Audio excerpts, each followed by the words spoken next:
거세 경제는 꿈 같은 얘기 좀 하려고 합니다. 네. 왜냐면 현실이 너무 어렵잖아요. 우리도 먼저 뭐 먹고 살아야 되는데 우리가 먹고 살 방법이 있을까라는 부분을 생각해 봅니다. 사실 우리나라가 뭐 반도체, 자동차, 뭐 조선 잘하는 거 있습니다만 뭔가 이제 획기적으로 하나를 잘해갖고 그거 하나로 먹고 사는 국가는 잘 아니죠. 그렇죠. 네. 근데 그렇게 먹고 살 방법이 사실은 있습니다. 우리도. 뭔가 세계 시장을 장악하면서 한국 게 아니면 안 돼. 그리고 지속적으로 지들이 돈을 내고 사갈 수밖에 없는 기술과 생산과 그리고 그에 대한 관리를 독점할 수 있는 그런 산업 분야 안에서의 확실한 물건을 한두 개 잡으면 그리고 그 물건에 대한 영역적인 가치가 우리나라 전체 수출을 뛰어넘으면 충분히 가능할 수 있는 사업이 있습니다. 저는 그런 대표적인 사업을 식량 사업으로 봅니다. 이런 식량 사업들 가운데 지금 앞으로 우리가 주목해야 될 산업이 종자 산업입니다. 종자. 쉽게 말해서 식물의 씨앗이죠. 식물의 씨앗. 그래서 이제 이 종자 산업이 얼마나 중요한 산업인가, 가치가 높은 산업인가, 이거에 대해서 이제 최근 들어서 여러 가지 사례들을 통해서 이제 사람들이 좀 배우고 있어요. 일단, 종자라고 하는 게 이게 사실 엄청나게 비쌉니다. 토마토 같은 거, 뭐, 오이나 참외, 뭐, 이런 것들 있잖아요. 이런 종자들이, 이 씨앗 무게로 따져서 1kg면요. 종자 씨앗 1kg면 보통 1억 2천에서 1억 5천 갑니다. 여기 보면, 이게 이제, 그, 종자 쇼핑몰입니다. 종자를 파는. 이거 뭔지 모르겠는데, 60만 원이에요. 종자 하나가. 비싸죠. 요걸 그램수로 표현 안 하고, 부피로 해갖고 미리그램으로 따지는데, 그램수로 따지면 금이 1kg에 9천만 원 이쪽 저쪽인데, 종자는 1억 미만이 없습니다. 이거 어마어마하게 비싼 제품인 거예요. 종자라고 하는 게. 그리고 저 종자를 통해 가지고 예를 들어 올해 저 종자를 심었으니까 내가 이걸 수확해 가지고 그걸로 내년 종자 쓰면 되겠지. 이게 안 되는 게 종자 시장입니다. 그래서 전 세계에 있는 제품들 중에 반도체는 되지도 못하죠. 금보다 비싼데 부피나 용량에 비해서 가장 비싼 제품이 사실은 종자였던 거예요. 무슨 뭐 의약품, 뭐 바이오 종자에 대면 아무것도 아닙니다. 이런 종자 산업의 규모가 현재 전 세계에서 한 600억 달러 정도를 운영하고 있습니다. 그러니까 이제 600억 달러 정도 같으면 뭐 전 세계 조선 시장이랑 비슷한 규모 아닌가? 뭐 메모리 반도체 시장이랑 비슷한 규모 아닌가? 라고 생각할 수 있지만 여기에 그 착각이 있습니다. 무슨 얘기냐면 저건 종자만 만들어서 파는 거예요. 그러면 저 1억 원어치 종자를 사가지고 1kg를 사가지고 그걸 심어서 농작물을 회수하면 얼마가 될까요? 100억이 됩니다. 즉 씨앗 하나가 농작물로 심어져서 3개월에서 6개월이 자라면 이 산업 규모가 100배로 튀어요. 그러면 이렇게 100배로 튄 농산물을 그냥 농산물로 먹는 게 아니고 가공을 해갖고 식품이나 이런 걸로 전환을 하게 되면 이게 1조 원짜리 사업이 됩니다. 근데 만일에 이걸 제공하는 게 단순한 식품 가공품이 아니고 바이오라든지 의약품이라든지 화장품이라든지 이런 쪽으로 넘어가게 되면 거기에서 또 수십 배의 부가가치가 커진다는 거죠. 즉 종자 산업이라고 하는 거는 파생으로 엮어질 수 있는 부가가치가 거의 무한대에 가까운 사업이에요. 하지만 제일 중요한 건 종자를 만드는 원천적인 기술, 종자를 생산하는 원천적인 기술은 대부분 한두 회사가, 국가도 아니고 한두 회사가 이걸 갖고 있다는 것이죠. 그래서 우리나라에도 종자 시장이 있습니다. 우리나라 종자 시장의 토탈 규모는 약 1조 원 정도 됩니다. 이 1조 원 시장이라는 게 국산 종자와 외국 종자를 다 합친 거예요. 그래서 이제 제일 많은 건 식량이죠. 뭐 쌀, 보리 뭐 이런 거 심는 식량이 제일 크고 그 다음이 채소, 그 다음이 과수, 화훼, 그리고 뭐 특용작물 뭐 이런 쪽으로 갑니다. 인삼 같은 거 말하는 거죠. 그래서 이게 전체적으로 해서 매년 1조 원 시장인데 자, 이 안에 국산화율이 얼마나 될까요? 국산화율은 전체 외국 수입 종자의 6배 수준입니다. 그러니까 6분의 1인 거죠. 즉, 우리나라에서 쓰여지는 1조 원의 종자 가격 중에 6천억 원이 수입산이란 얘기예요. 특히나 과수나 채소, 화훼 같은 경우에는 거의 이 종자 의존율이 높습니다. 그러니까 작물, 그러니까 쌀보리, 콩 이런 것들 같은 경우에는 국산 정묘들을 많이 쓰는데 그 이외에 배추나 고추, 뭐 양파, 이런 것들, 화훼, 특히 꽃 이런 것들은 거의 100% 외국산에서 그 종자들을 얻어가지고 이걸로 말하자면 생산을 한다는 거죠. 물론 그걸 통해서 아까 말씀드린 대로 100배 이상의 산업 수익을 얻고는 있습니다만 가장 알토란 같은 비용들을 외국에다가 지불하고 있는 거예요. 그러면 우리가 그러면 종자가 없어서 외국에 지불하느냐? 그건 아닙니다. 왜냐하면 양배추 같은 경우가 대표적인데 우리나라 양배추는 99%가 사실상 일본 종자예요. 일본에서 수입한 종자를 씁니다. 근데 우리나라 안에도 뭐 아세아 종묘 같은 데는 60종이 넘는 양배추 순수한 종자를 갖고 있고요. 그 중에 이제 인도에 수출하는 종자 같은 경우에는 인도 전체 생산량의 40%를 차지할 만큼 수출을 많이 하고 있는 종자들도 있습니다. 근데 문제는 뭐냐? 한번 일본제를 써가지고 파종을 해서 이거를 써본 농부들이 다른 걸로 안 갈아타는 거예요. 번거롭거든. 그러니까 모르는 종자를 심었을 때 이게 어떻게 생장이 될까? 뭐 이런 불편함 때문에 이런 류의 종자 산업들을 안 하려고 한다. 종자 변경을 안 하려고 한단 말이에요. 그러니까 초창기 들어와 있었던 오이, 쌀, 양파, 그다음 고추 같은 건 우리가 갖고 있다 팔았죠. 몬산토에다가 청양고추 같은 거 팔지 않았습니까? 참외 등등 우리나라 과수들의 대부분 종자들이 대부분 일제이거나 외국의 그 인수된 회사에서 만드는 종자들로 이루어져 있다 보니까 종자 산업에 있어서 국내외적으로 가장 무역 적자가 큰 부분 중에 하나가 바로 요 산업이라는 겁니다. 그도 그럴 것이 우리나라 안에서 내수만 넣고 생각하면요. 이 종자 사업을 키울 만한 투자 여력이 나오질 않아요. 이게 전체적으로 따져놓고 크게 봐서 그런 건데 예를 들어 내가 양파 종자가 있어. 일본 양파가 우리나라 100% 종자를 다 차지하고 있단 말이에요. 그래서 내가 새로운 종자를 교배하기 위해서 막 몇 년 동안 연구를 하고 이거 저거 보태갖고 더 우수하고 맛있고 좋은 양파를 생산해도 안 심어주면 만든 의미가 없는 거란 말이에요. 근데 우리나라한테 양파 종자를 또 다 판다고 팔아본들 이게 전반적으로 해서 나올 수 있는 매출이 여기에 투자한 투자비나 기술 비용을 조달을 못하기 때문에 이 종자 산업이 성장할 수 없는 사업이다. 라고 돼 있기 때문에 우리나라에서 종자 산업이 그동안 안 됐던 거예요. 근데 이게 이제 조금씩 바뀌어가고 있습니다. 우리나라 종자들이 성공하는 종자들이 하나씩 둘씩 만들어지기 시작하는 거죠. 가장 대표적인 성공은 두 가지가 있는데 하나는 우리가 하는 샤인머스켓이라는 종자를 말합니다. 샤인머스켓 엄청 비싸잖아요. 네. 진짜 많이 싸졌어요. 샤인머스켓은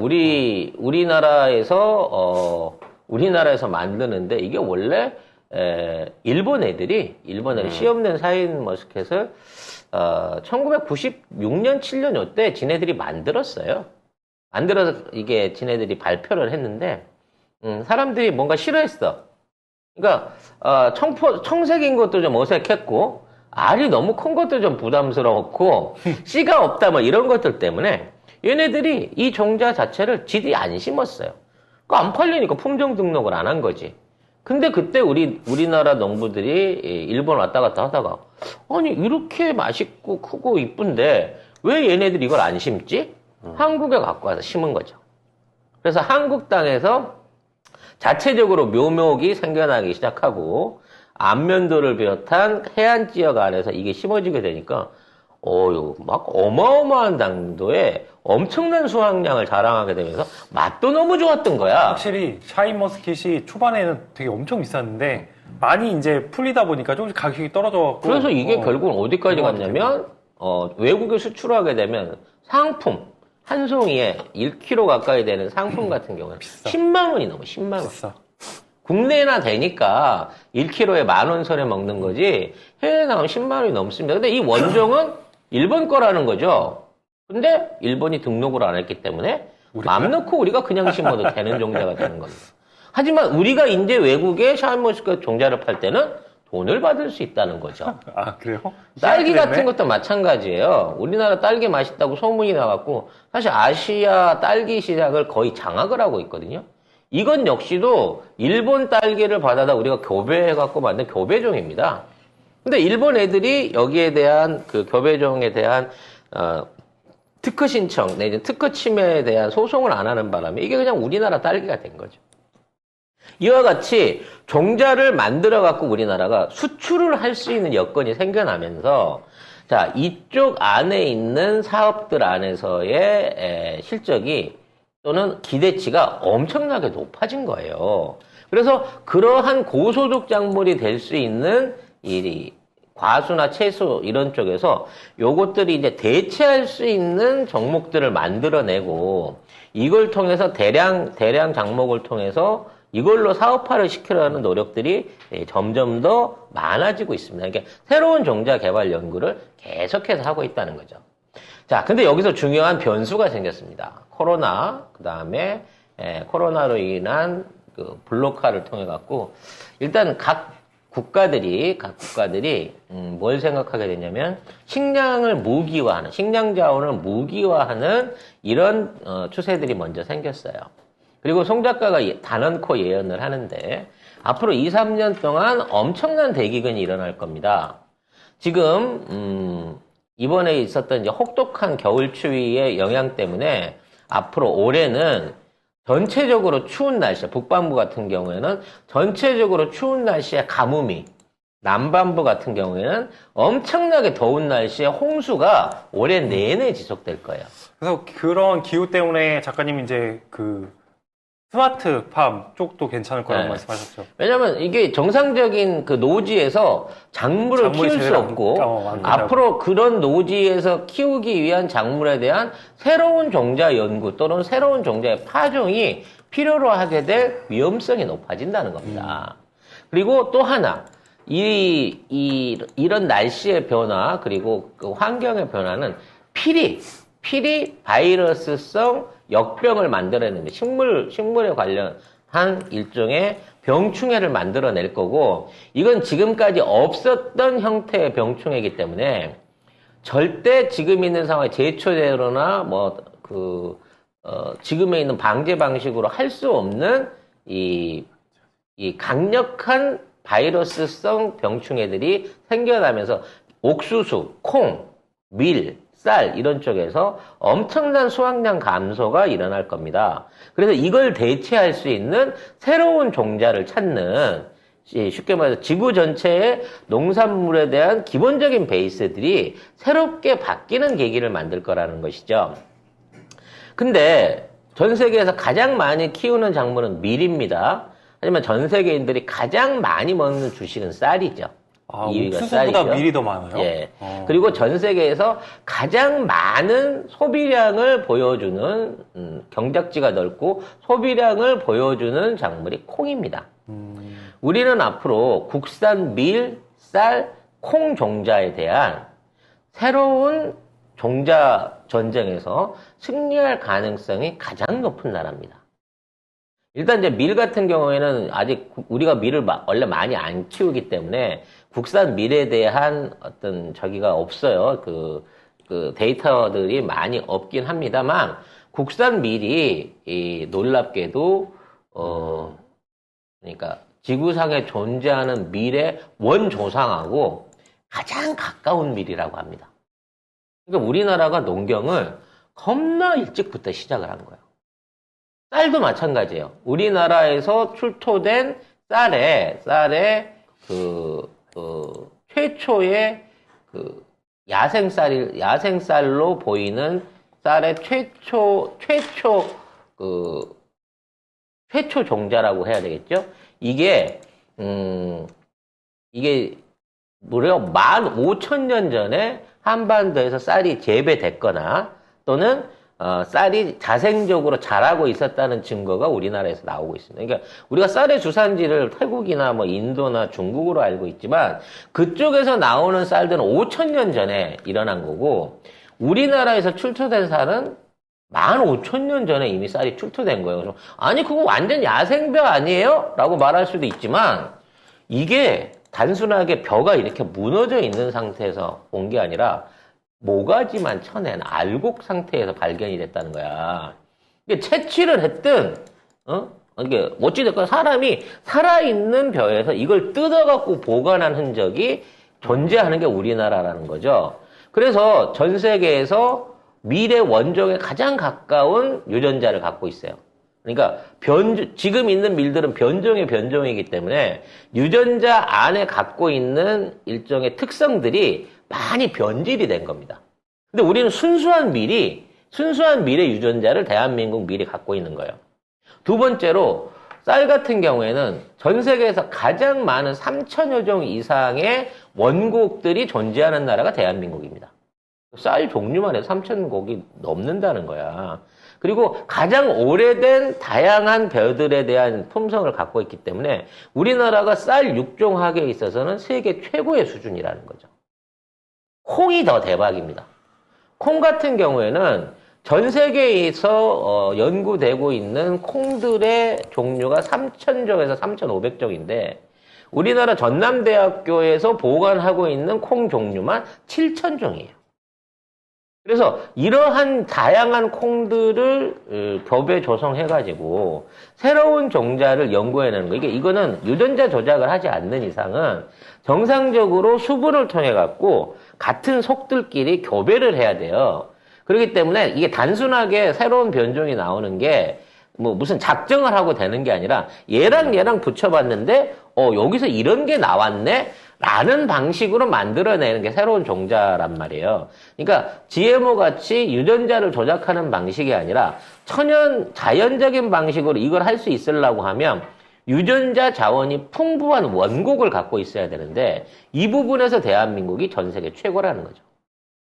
그리고 여기에 대한 투자들을 오랫동안 국가가 해왔기 때문에 이것들이 가장 체계적으로 보존되고 있는 것도 우리나라인 거예요. 그러니까 어느 순간에 전 세계에서 쌀과 밀과 보리 이런 것들이 잘 안 자라고 콩 이런 것들이 잘 안 자라고 병충하게 심했을 때 그러한 문제를 해결해 줄 수 있는 유전적인 해결 방법이 대한민국의 이 종자 자산 안에 있다는 거죠. 참고로 얘기하지만 현재 우리나라의 통일벼가 전 세계 아프리카를 비롯한 중동을 비롯한 여러 국가들 안에서 어떠한 어려운 환경 안에서도 생장력이 가장 높은 벼가 되고 있고 우리나라 코트라이 지원에 의해서 지금 뭐 베트남, 캄보디아, 라오스, 중동, 아프리카까지 우리나라 통일벼들의 변종들이 지금 현지에서 적응을 하고 있어요. 밀도 연구 분야니까 우리가 주종이 아니고 우리가 잘 안 만들어서 그런데 만일 만든다고 하면 우리나라에서 더 우수한 품종을 만들어낼 가능성이 높습니다. 콩 같은 경우에는 전 세계에서 미국 콩이 전 세계 생산 1위를 차지하고 있지만 그 자체가 원래 원종이 우리나라 거예요. 금왕강 유역에서 서식하던 우리나라 콩을 6.25 때 미국이 이거를 훔쳐갖고 채집을 해서 갖고 가서 만든 게 지금 전 세계 콩 시장의 원조거든. 그래서 이거를 변종으로 해서 새로운 콩이 만들어지려면 절대적으로 우리나라 종자가 필요하다는 거죠. 이러한 부분 안에서 우리나라의 육종학의 미래, 이 종자 산업의 미래는 매우 높습니다. 왜냐하면 이미 전 세계가 기존에 심어져 왔던 종자들의 한계 상황에 지금 오고 있거든요. 계속한 기후변화라든지 목적 변화에 의해서. 그래서 이런 부분 안에 정책적인 투자가 사실 필요해요. 정책적인 투자의 가장 큰 부분은 일단 이러한 종자 산업을 유지할 수 있게끔 이 종자를 보존하고 거기에 대한 새로운 교배를 할 수 있는, 실험을 할 수 있는 비용이 국가적인 차원에서 지원이 돼야 됩니다. 한두 번 해야 되는 게 아니잖아요. 그리고 종자를 뭐 흔히 냉동 보관한다 이렇게 생각하고 계신데 살아있는 종자를 개선하고 계속 유지시키기 위해서는 최소 5년 안에 한 번씩 심어줘야 돼요. 그래서 다시 수확을 해줘야 됩니다. 그러니까 냉동 보관으로 보존하는 거는 유전자 표본을 그냥 보존하는 거고, 이거를 작물로 활용하기 위해서 이거를 정식적으로 키우는 거는 5년에 한 번씩은 심어서 얘를 파종을 해서 제대로 수확을 해가지고 그걸 걷어가지고 이걸 유지시켜야 다음 세대에도 이게 계속 유지가 되게끔 흘러간다는 거거든. 그러면 생각을 해봐봐.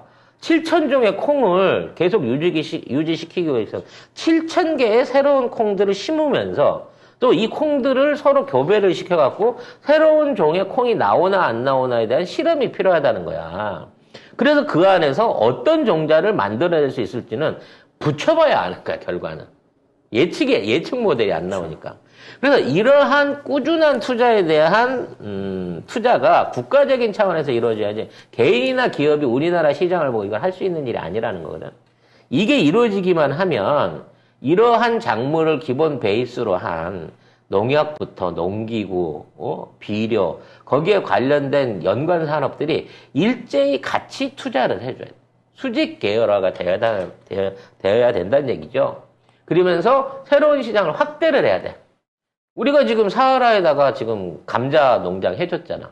우리가 만들어낸 씨감자를 사하라에 뿌려갖고 감자 농장을 일구고 있단 말이에요. 우리나라 딸기가 중동에서 키워지고 있고 아프리카에서 우리 통일벼를 심고 있어요. 또 라오스에도 지금 새로운 우리나라 통일벼 종자로 라오스에서 키우던 오래된 그 생산량 낮은 쌀들을 싹 바꾸려고 하고 있는 거고, 미얀마에도 이 사업을 하다가 지금 중단이 돼 있는 거거든. 그러니까 세계 곳곳에다 우리 종자를 심어볼 수 있게끔 지속적으로 제공하고 이 산업을 만들어줘야 돼.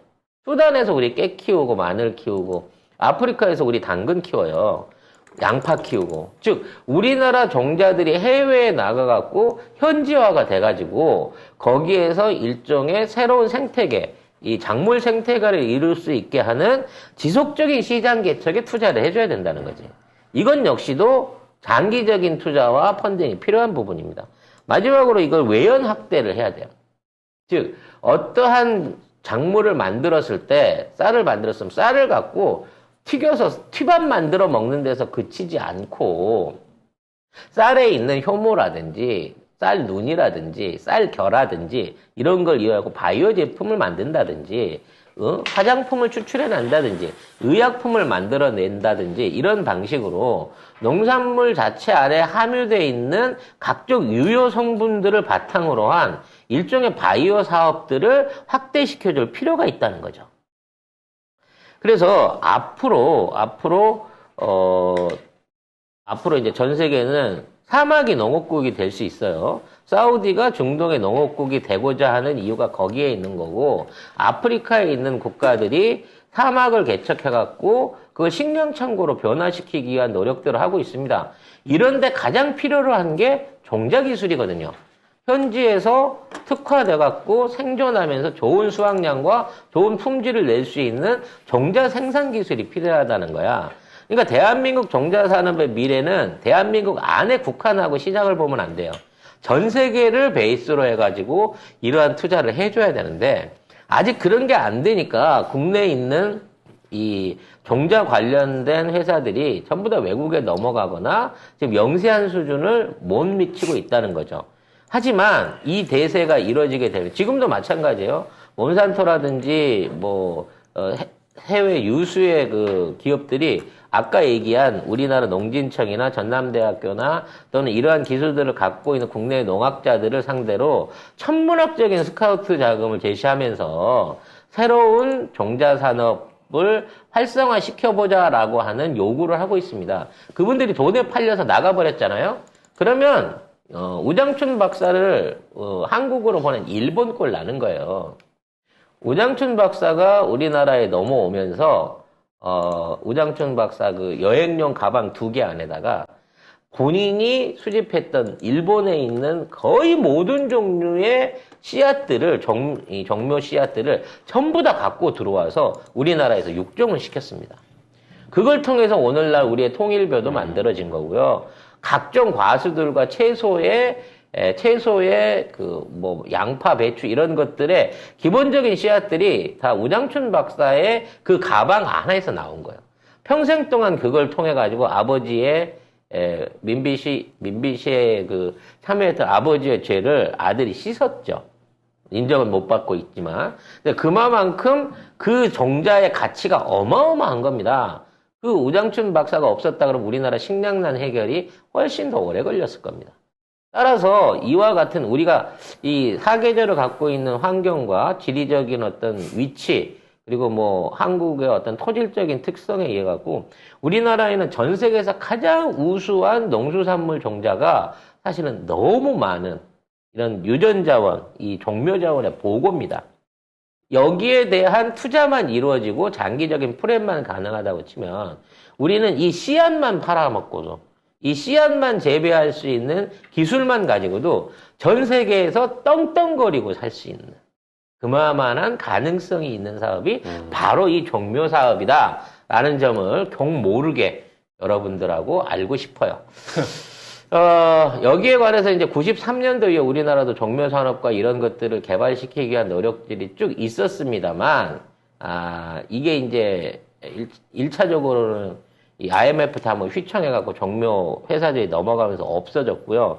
그 이후로 문재인 정부가 여기에 대한 굉장히 체계적인 준비와 지원들을 해갖고 아까 말씀드린 대로 해외에 나가서 해외에서 우리 종자들을 보급시키는 사업들을 꾸준히 유지를 해왔습니다. 여기에 들어가는 연간 비용이 600만 달러에서 2천만 달러 정도의 수준이었는데 올해 들어서 윤석열 정부가 그 비용을 전부 다 삭감했어요.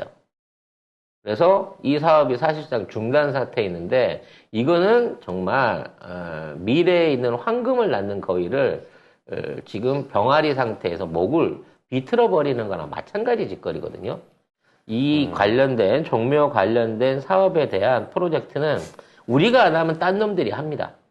외국 기업들이 들어와서 아마 그 사업을 어떻게든 이어가려고 할 거예요. 그래서 결국 그것 때문에 우리가 우리 종자인데 쟤네들이 갖고 가서 등록해버리면 쟤네들 재산이 되거든요. 그런 우를 범하지 않도록 경을 빨리 쫓아내야 될 것 같습니다. 네. 자, 여기까지 정리할게요. 국내에 있는 이제 종자 회사는 두 군데가 있는데 하나는 이제 농우바이오, 그 다음에 또 하나가 아시아 종묘입니다. 지금 당장에는 아시아 종묘나 농우바이오의 주가가 형편없어요. 왜냐면 실적이 없어요. 실적도 되게 낮고, 근데 아까도 말했지만 수입산 종자에 치여가지고 지네가 갖고 있는 종자도 국내에서 못 팔고 인도나 아프리카에 팔고 있는 실정이에요. 그러니까 개인적으로는 아시아 종묘보다는 그러니까 농우바이오 이 마크를 보시면 알겠지만 농협입니다. 농협 자회사예요. 그래서 재무도 농우바이오 쪽이 좀 더 튼튼하고 그 다음에 수익도 괜찮고 뭐 전반적으로 다 좋아요. 그래서 만약에 이제 작가님 얘기를 듣고 주식을 사고 싶으신 분은 아시다시피 한 6개월에서 한 1년 정도 있다가 분명히 송 작가가 지적한 테마는 이루어집니다. 하지만 언제 될지는 몰라요. 6개월에서 한 1, 2년 걸릴 수도 있다는 걸 감안해 두시고. 자, 오늘의 방송이 성지로 남기를 바라겠습니다. 긴 텀으로 보시면 됩니다. 저는 개인적으로 농우바이오가 더 나을 것 같아요. 네.